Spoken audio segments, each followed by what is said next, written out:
Shalom and welcome to the 12th C. What's up, my party people? So today is day 4 of 75 hard. I am filming this late and please bear with me. I am on a time crunch right now. I've got places to be. It was a big day yesterday after everything transpired and more details to follow. And I've got more things to go do. October 5th, 2022, 69 degrees at approximately 8 p.m. For my run, I did 3 miles in 26 minutes, 200 kettlebell swings. It's a 35-pound kettlebell, and it is a horse stance. Grab the kettlebell with both hands in between my knees and swing above my head. Once it goes above my head, I come down and I do a press all the way up. And then I swing it back down and recover without removing weight from my load. And wash, rinse, repeat, do a cycle of 100, and then I ran, and then I did another cycle of 100. It was quite a fun run. I enjoyed it. Today is Yom Kippur as well, and so from sundown on the 4th until sundown today, I was fasting, and I'm electing to continue my fast until my meal tomorrow morning.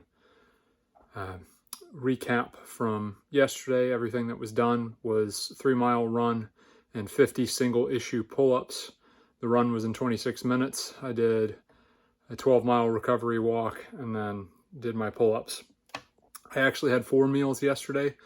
You can chalk it up to anything you want, but let's just face it, I was hungry and I ate 4 meals. I did take pictures. My text group, you guys do have those, whether you look at them or not, that's up to you, but you're there to keep me accountable. I did have 4 meals yesterday. Oatmeal and banana was my breakfast. I had a turkey and cheese sandwich with some apple juice and some milk for first lunch, I guess, to channel my inner hobbit. And then second lunch was another turkey and cheese sandwich with mixed nuts. We had apple juice and applesauce, and then I did have Fritos, because believe it or not, Fritos are sugar-free. So they were fantastic. We had a celebratory dinner last night that was provided by those providing our accommodations. And I had chicken Alfredo with a house salad, no dressing. I did have Ruffles. Ruffles are under my 3 grams of added sugar.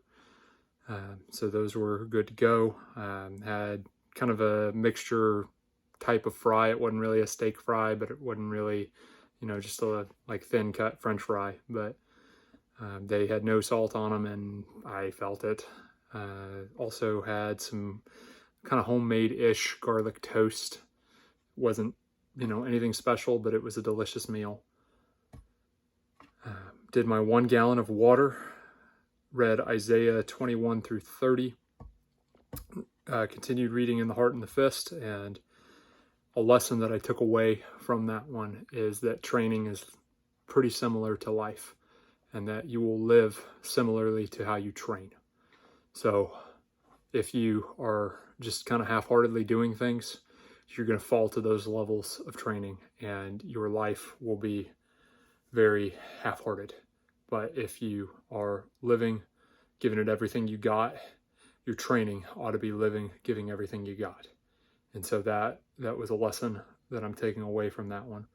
I also did some stretching and walking.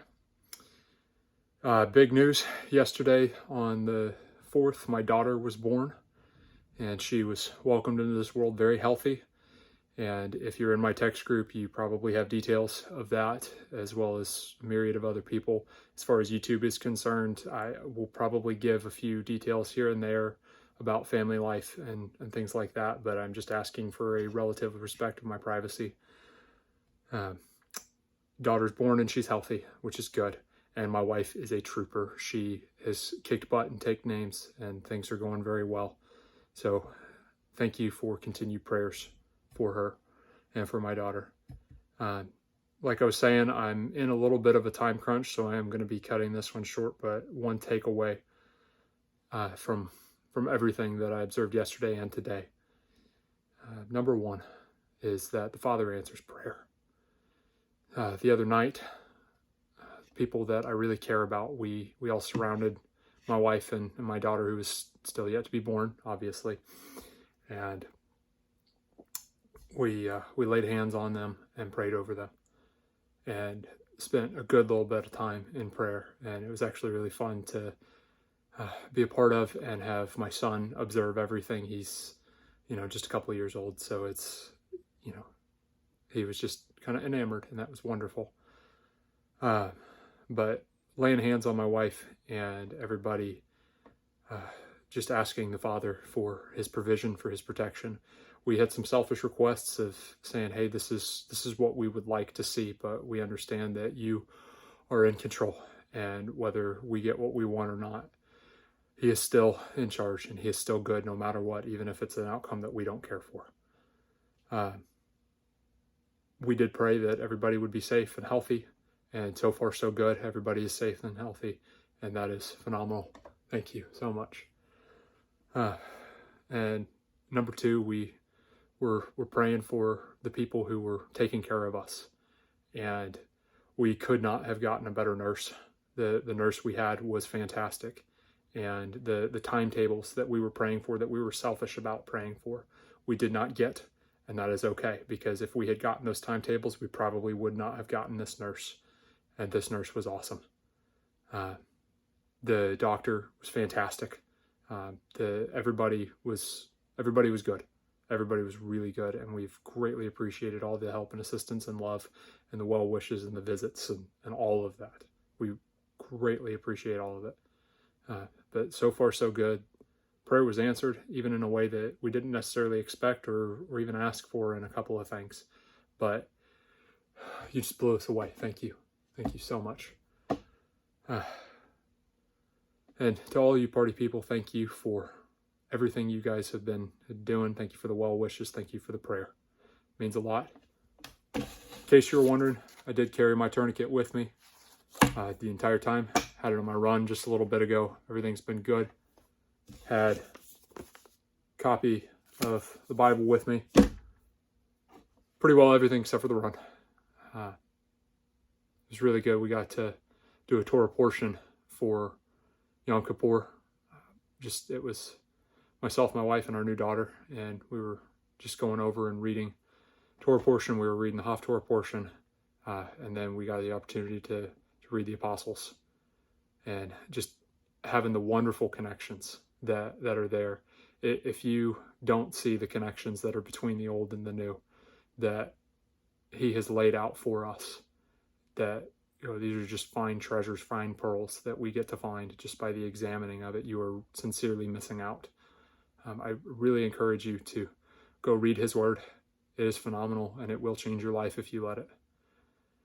I also encourage you to reach out to somebody who you may be thinking of that is going to need that word of encouragement. And I also want to encourage you to carry life-saving equipment with you, both of the physical life-saving equipment and the eternal life-saving equipment. Go do hard things.